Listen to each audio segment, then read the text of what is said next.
첫 만남이니까요. 일단 기본적으로 고용노동부의 임무에 대해서 어떻게 이해하고 계신지 나무를 다루기 전에 숲에 대해서 한번 대화를 드려보고 싶습니다.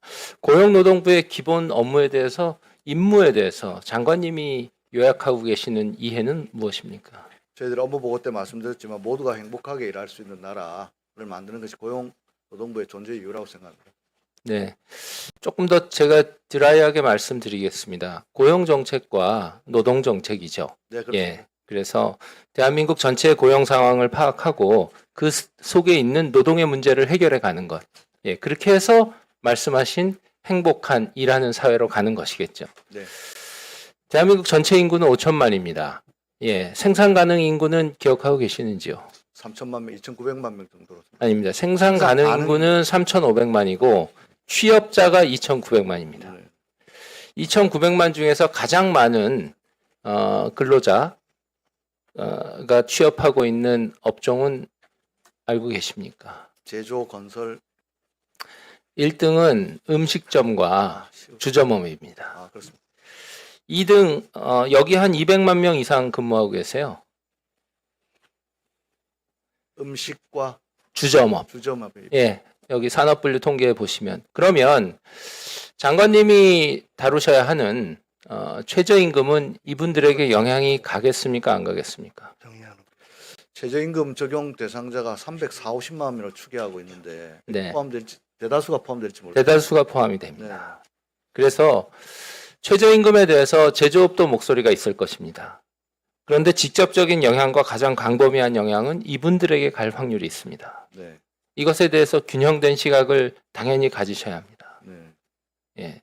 최저임금은 도깨비 방망이는 아닙니다. 그것 하나로 저희가 파라다이스를 만들 수는 없습니다. 그러나 대한민국 국민이라는 국적을 갖고 있는 이 시민권이 가지고 있는 그 존재 가치 속에서 우리가 최소한의 보장을 위한 최저임금이고 그것 더하기 사회복지 지출까지 더해서 우리는 기본적인 인간다운 삶의 권리를 보장해야 됩니다. 최저임금 하나로 다 해결할 수가 없는 겁니다. 제조업의 목소리를 들으면 가장 가급적 높여야 되겠지만 가장 많은 노동자가 있는 음식업의 기준으로 보면 피해가 굉장히 클 수 있습니다. 균형적으로 생각하셔야 됩니다. 2등은 두 번째로 근로자가 많은 업종이 무엇인지 아십니까? 제조업 아닌가 잘 모르겠어요. 죄송합니다. 사회복지업입니다. 아, 사회복지입니까? 그리고 이곳은 지금 60대 이상 고령층들이 직접적으로 들어가고 있고 다문화 근로자라고 하죠. 외국인 노동자들이 집중적으로 들어가고 있는 것입니다. 제가 이런 큰 틀의 얘기부터 드리는 것은 고용노동부가 열심히 하고 계세요. 그런데 대한민국에서 가장 많은 근로자가 있는 1등 업종, 2등 업종에 대한 고민은 오늘 업무보고에서 보이지 않습니다. 고령층들이 집중적으로 들어가고 있는 사회복지, 사회보장 이쪽에서 지금 무슨 일이 일어나고 있는지 파악하셔야 됩니다. 제가 이해하기로는 노노 갈등이 있습니다.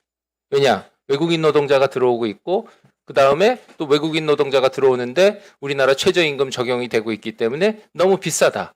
또 수요자들, 간병을 받고 있는 분들은 불평이 큽니다. 그래서 여기에 외국인 고용을 최저임금 적용하지 말고 들어오자 이런 제안들이 나오는 것입니다. 그런데 제가 이 말을 꺼내는 이유는 대한민국에서 이거를 고민하는 부처를 못 봤어요. 이 누가 해야 되는 겁니까?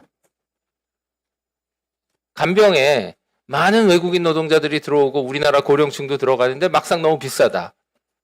그리고 지금 초고령 사회 아닙니까? 65세 이상 인구가 급격히 늘어가고 100세 시대가 되고 있지 않습니까? 그럼 이건 누가 고민해야 되는 겁니까?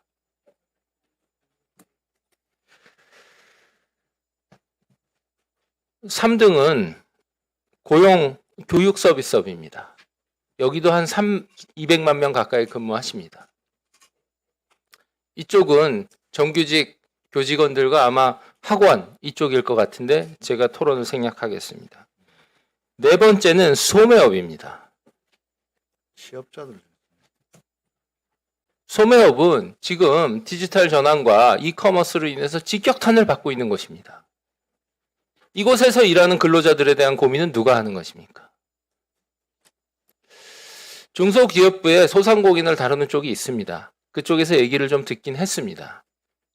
그런데 다시 돌아가서 고용노동부는 대한민국 전체의 고용 상황을 보고 근로자들의 문제들을 따져가는 곳입니다. 목소리 큰 곳만 얘기하는 것은 안 됩니다. 제조업은 중요합니다. 근데 놀랍게도 제조업의 취업자 수는 계속 줄고 있습니다. 제조업 노동자들의 목소리의 기준에서 했을 때 다른 노동자들의 미칠 파급은 균형되게 보셔야 합니다. 저는 소수를 보호해야 된다고 생각합니다. 약자를 보호해야 된다고 생각합니다. 근데 소수와 약자를 보호하는 것이 다수의 희생에 기반해서 할 수는 없다고 생각합니다. 균형점을 찾아야 됩니다. 제가 오늘 이런 큰 틀의 얘기부터 드리는 이유는 저희가 가지고 있는 고용과 노동의 고민이 있는데 고용과 노동부의 고민이 직업 대전환만큼 더 빨라야 됩니다. 근데 저는 빠르지 않다고 생각합니다. 제가 지금 첫 대면에서 말씀드리지만 지금 고용노동부 업무자료 어디에도 우리나라 근로자들 가장 많은 수가 취업하고 있는 1, 2, 3등에 대한 대안은 없습니다. 이 부분 균형되게 한번 살펴주셨으면 되겠고 오늘은 뭐 국정감사 자리도 아니고 업무를 보고 받는 자리에서 서로 생각을 교환하는 자리라고 저는 생각합니다. 제 생각 교환 드리고요. 그래서 또 주제를 좀 옮겨보겠습니다. 주 52시간제 예외는 어떻게 반대하십니까? 찬성하십니까? 주 52시간제 전체의 예외. 예외 화이트 칼라 신중하- 이그젬션. 네, 저는 신중하게 접근해야 된다고 보고 있습니다. 알겠습니다. 네. 저희 자유민주주의의 기본 원칙만 말씀드리겠습니다. 자유민주주의는 다양한 생각을 존중하는 것이고 세상이 진화될수록 자유가 존중될수록 생각이 다양해집니다. 생각이 다양해지면 저희가 살아가는 방식과 경제활동이 다양해집니다. 근로자의 근로 행태가 다양해집니다. 이것이 자유민주주의가 가지고 있는 기본 원칙이고 방향성이고 이걸 존중해서 조율해 가는 것이 민주주의이기 때문에 어려운 것입니다. 그런데 이런 다양성 속에서 근로의 행태가 다양해지는 것은 너무 다양합니다. 저는 주 52시간제를 찬성합니다. 육체노동으로 일을 많이 한다고 생산성이 나오는 시대는 아닙니다. 그러나 원칙은 예외가 있을 때 미칠 가능합니다. 원칙이 경직화되고 원칙이 획일화됐을 때 우리는 그걸 전체주의라고 합니다. 원칙이 있지만 다양성이 존중될 때 민주주의라고 합니다. 그런 입장에서 저는 주 52시간제 예외가 반드시 필요하다고 생각합니다. 장관님은 신중하게 생각하셔야 된다고 생각하는데 지금 3대 메가 투구법부터 해서 이것은 현안입니다. 제가 철학적 논의를 하는 것 같지만 닥친 현안입니다. 그래서 고용노동부의 기본 입장을 가을 정기국회 후보까지 정리해서 네. 위원님께서 지적해 주신 음식점, 그다음에 사회복지, 간병인 문제, 교육 서비스업에 종사하는 노동자들에 대해서 제대로 숙지하지 못해가지고 너무 송구하고 감사드립니다. 이 부분에 대해서 너무 대표되는 일부 노조나 이런 것에 정책의 중심을 맞추지 말고 자기 목소리 내기도 힘든 여러 노동 약자들에 대해서 더 관심을 기울이라는 지적으로 받고 저희들이 더 보강하고 52시간제 예외에 대해서도 어떻게 생산성과 노동 기본권을 조화시킬 것인지 그런 차원에서 고민해 보도록 하겠습니다.